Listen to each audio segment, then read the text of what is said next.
Hi, this is Dr. Justin Marchegiani here, and today's talk is going to be on how to heal your gut. And also, what are the main causes that are causing someone's gut to have issues in the first place? So again, this is a really important concept, especially with people that are chronically ill, people that have skin issues, digestive issues. We have a large spectrum we're looking at. We have people that have IBS, ulcerative colitis, Crohn's disease, IBD, all these different pathological conditions on one side, and then we have people on the other side of the spectrum that may have acne or skin issues, maybe a little bit of bloating, some gas, maybe acid reflux, maybe GERD somewhere in the middle. So all of these conditions have a common etiology. So we have to get the gut healed. So the first step is we want to look at removing the irritating foods that are driving the issue. So inflammation tends to cause the body to break down faster. When we have inflammation coming from stress, ideally our three body stressors, which are going to be physical stress, chemical stress, and emotional stress, that literally affects our DNA and turns on genes that allow us to feel not so good. So stress causes our gut lining to break down. We have this mucosal barrier called IgA, immunoglobulin A, and that breaks down when it comes to stress, and we'll start seeing sinus infections, gut issues, irritation. We'll start seeing fungal infections, maybe even urinary tract infections as well.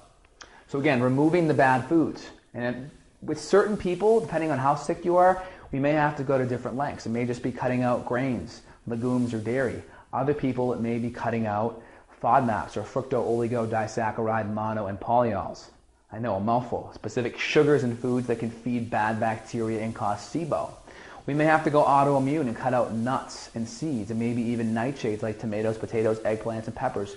Others that are more irritated, we may have to go to a specific carbohydrate diet where we cut out salicylates and phenols as well. We may even have to add a rotation component to it if someone is autoimmune. So again, when we look at someone's gut, especially if they're autoimmune, their gut becomes leaky. And what that means is the gastrointestinal tight junctions, so our junctions are like this, they're nice and tight, and when they get inflamed due to gluten or various foods or even infections, they can open up and various food particles can slip through, and the immune system starts seeing it and starts attacking. And it's important to note that 70 to 80% of our immune system is actually located in our gut, in the mucosal associated lymphoid tissue in the small intestine, as well as the gall or the gastric associated lymphoid tissue in the stomach. So removing the allergenic foods is going to be very important.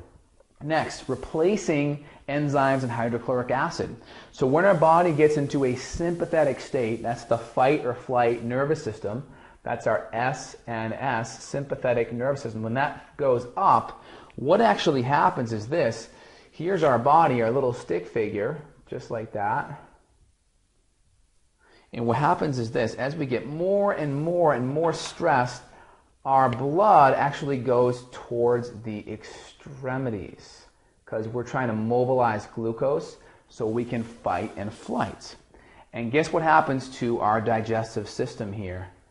The blood goes away from that, and we're not able to produce the enzymes and the hydrochloric acid and the bile salts we need for proper digestion. So getting our bodies into a parasympathetic nervous system is actually really the most important thing. Our parasympathetic nervous system is our rest and digest, if you will. So we really want to increase the PNS, parasympathetic nervous system, and that actually takes the blood and brings it back inward towards the tummy. That allows for proper hydrochloric acid secretion. HCl is the first domino that happens for digestion in the stomach. The acidity there, when the food is released into the small intestine, triggers the gallbladder to produce bile and for the pancreas to produce various enzymes such as trypsin and chymotrypsin for protein and fat digestion as well. And that makes the environment less susceptible for dysbiosis and small intestinal bacterial overgrowth. Now, if we continue to have chronic issues with these compounds here, it's very easy to get a chronic infection. So next here, some people, again, they may need specific repairing nutrients. If they have gut issues, long-standing gut issues, and they're inflamed, we may need to add certain things like L-glutamine or slippery elm or marshmallow root extract or aloe vera, things like that that are soothing and healing, deglycerized licorice. This will help allow the gastrointestinal tract to heal. Now, sometimes just doing this above is repairing unto itself. So it really depends on how severe, where on the spectrum you fall as a person.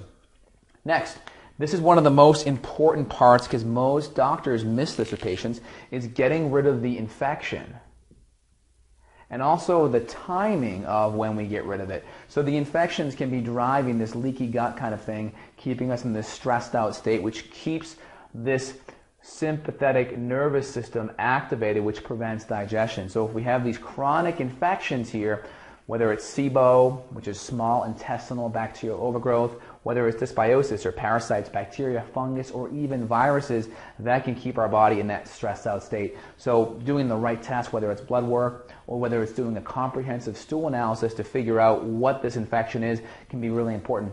And you can see this is actually 4th on the list, not 1st, because it can be a little bit stressful to your detoxification system and your immune system to remove it. That's why it's 4th on the list.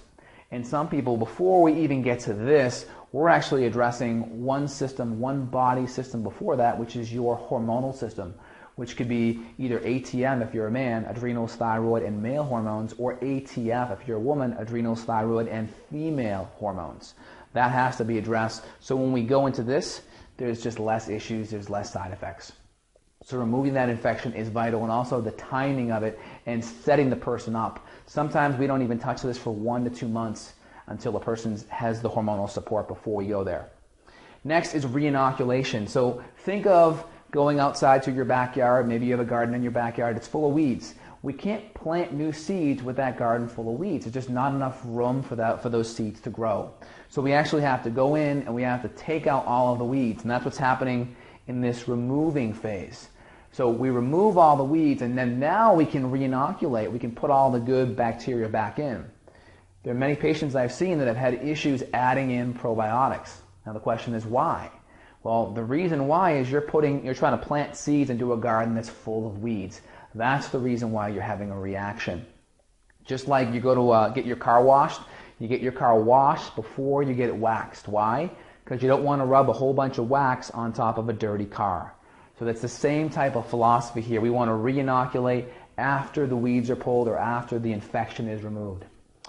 So I hope you found this talk helpful. If you're having any gut issues at all or any chronic health challenges or even hormonal issues, remember the gut can be a strong source of stress and can suck away from your hormonal energy. If you're having any chronic issues and you want to get assessed, feel free to check the information below the video for more ways to get in touch with me. And this is Dr. Justin signing off. I hope you enjoyed the video. Thanks. Take care.